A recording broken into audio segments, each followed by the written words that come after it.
السلام علیکم ناظرین، ہم بات کر رہے ہیں ڈرامہ سے سکون کی نیکسٹ آنے والی قسط میں، کیونکہ اس قسط میں اینا کے مشکلات مزید بڑھ جائیں گی اور ایما کو ساتھ عثمان کا تعلقات خراب ہو جائیں گے اور گڑیا کو بھی شک ہو جائے گا کہ حمدان کے ساتھ کوئی لڑکی رہ رہی ہے۔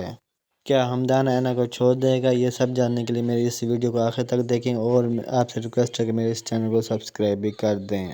جیسے کہ ہم نے پچھلی قسط میں دیکھا ہے کہ اینا نادر آفس جاتی ہے تو وہاں پہ اس کی ملاقات گڑیا سے ہو جاتی ہے، لیکن وہ اسے اگنور کر کے چلی جاتی ہے۔ تو گڑیا حمدان سے پوچھتے ہے کہ میں نے اس لڑکی کو آج دیکھا ہے اس شہر میں جو اس دن ہمارے گھر آئی تھی اور بہت پریشان لگ رہی، تو اس کے بارے میں پتہ کرو۔ تو حمدان کہے گا کہ چھوڑیں، جو کبھی تھی ہمارا اس سے کوئی تعلق نہیں ہے۔ اینا حمدان سے کہے گی کہ میں نے یونیورسٹی میں داخلہ لینا ہے تاکہ میں اپنی تعلیم جاری رکھ سکوں اور اس طرح آپ پہ بھی بوجھ میرا کم ہو جائے گا۔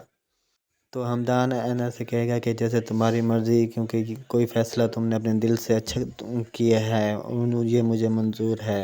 گڑیا کو شک ہو جائے گا کہ حمدان کے ساتھ کوئی لڑکی رہ رہی ہے جو یہ مجھ سے چھپا رہا ہے، کیونکہ آج کل یہ مجھے اگنور کر رہا ہے۔ گڑیا حمدان سے ویڈیو کال پہ بات کر رہی ہوگی تو اسی وقت پیچھے سے اینا گزرے گی تو گڑیا دیکھ لے گی اور حمدان سے پوچھے گی کہ تمہارے پیچھے کون ہے۔ تو حمدان اس بات کو گول کر جائے گا، وہ کہے گا کہ میرے پیچھے تو کوئی نہیں ہے، وہ کہے گا کہ میں نے تمہارے پیچھے کسی لڑکی کو گزرتے ہوئے دیکھا ہے۔ حمدان گڑیا سے کہے گا کہ تم جانتی ہو کہ میں اکیلا رہتا ہوں اور میرے ساتھ کوئی نہیں رہتا، تو یہ تمہارا کوئی وہم ہو سکتا ہے۔ تو گڑیا کہے گی کہ یہ بھی ہو سکتا ہے۔ دوسری طرف عثمان اینا کے ساتھ بہت برا حال کرے گا۔ ایما اپنی پھوپھو کو کہے گی کہ جب عثمان کو مجھے پسند نہیں تھی تو میرے ساتھ اس نے شادی کی ہے، تو اس کی پھوپھو کہے گی کہ یہ اس کی مرضی ہے، اب میں اس کے ساتھ کیا کر سکتی ہوں، کیونکہ یہ اسی ہی کی خواہش تھی۔ حمدان سوچے گا کہ اب میں کیا کروں گڑیا کو، کیونکہ اگر شک ہو گیا تو وہ بہت زیادہ ناراض ہوگی اور ڈس ہارٹ ہوگی کہ میں نے ایک ایسی لڑکی کے ساتھ شادی کیا جو اس کے بھائی نے چھوڑ دیا تھا، اب میں گڑیا کا سامنا کیسے کر پاؤں گا۔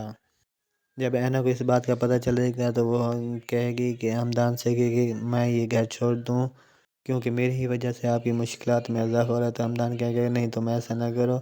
دوسری طرف عثمان ایما سے کہے گا کہ یہ شادی میں نے تمہارے باپ کی مرضی سے کی ہے، کیونکہ اس نے گھر گھراتے میں مجھ سے ریکویسٹ کی تھی کہ میری بیٹی کو ساتھ شادی کر لو، کیونکہ اب اس کا رشتہ کہیں سے نہیں آئے گا۔ عثمان اور اس کی ماں اس کے ساتھ بہت برا بیہیویئر کریں گی اور اسے ایک نوکرانی کے طور پر رکھیں گی اور اسے گھر کے کوئی اختیارات نہیں ہوں گے۔ شادی کی وجہ سے ایما کی پڑھائی بھی ڈسٹرب ہو جائے گی، کیونکہ وہ ایک ڈاکٹر بننا چاہتی تھی لیکن وہ اب ڈاکٹر نہیں بن پائے گی۔ دوسری طرف گڑیا کو بھی شک پڑ جائے گا کہ حمدان اس کے ساتھ دوہرا رویہ کر رہا ہے اور اس کے دل میں کوئی اور لڑکی آ گئی، تو وہ اسے پوچھے کہ اگر کوئی ہے تو مجھے بتا دو، میں یہ مینیج کر لوں گی اور میرے ساتھ جھوٹ بھی نہ بولنا۔